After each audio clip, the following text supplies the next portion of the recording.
Hello, welcome to Nakama, where we unpack health, purpose, and self-reclamation without the noise of toxic trends or hustle culture.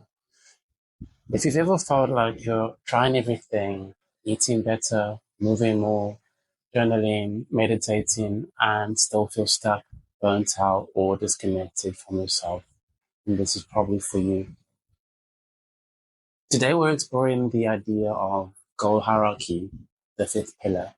And this is not just what you do, but why, how, and what it connects to. Most modern advice tends to skip this step. We're told to set goals, track habits, and stay consistent. But it's like building a house without knowing what kind of life you want to live inside it. A goal hierarchy asks what sits at the top of your personal pyramid. Like, what's the core intention, not just the surface level desire, but the value or state or being you're actually longing for? Maybe it's peace, maybe it's agency, maybe it's energy, connection, or even healing. Everything else that comes with this, such as your routines, your habits, choices, should flow from that. For example, a surface level goal might be I want to lose 10 kgs, but when we go deeper, the real desire might be I want to feel confident in my body, or I want to trust myself again, or even maybe I want to be able to show up for my children with energy. Once we know that, we can build a structure that supports it. So let's look at our hierarchy a little bit more. At the top of your hierarchy, this is usually your core intention, your inner compass. Below that are your big picture goals. They should be clear, meaningful outcomes that support that intention.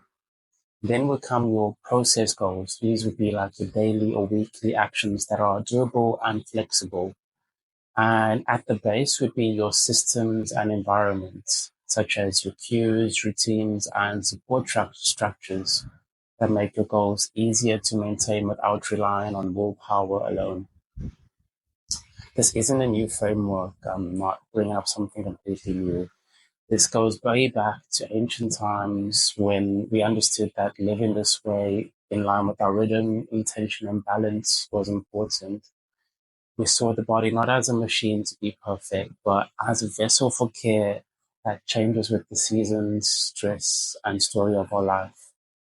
And when your health goals are disconnected from this reality or rooted in shame, when you're trying to fix yourself instead of care for yourself, those goals can become heavy.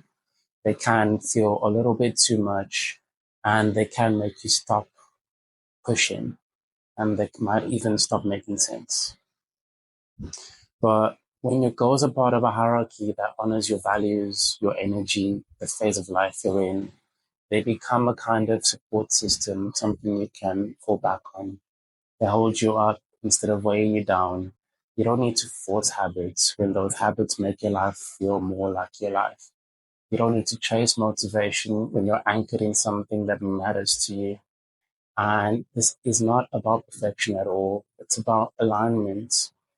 Some weeks your process goals might fall apart, but the core intention will still be there. And that I feel is the beauty of this structure.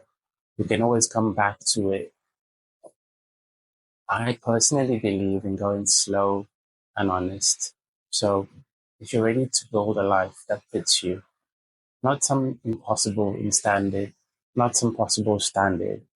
not someone else's routine, you need to start by asking yourself, what do you truly want beneath what you think you want?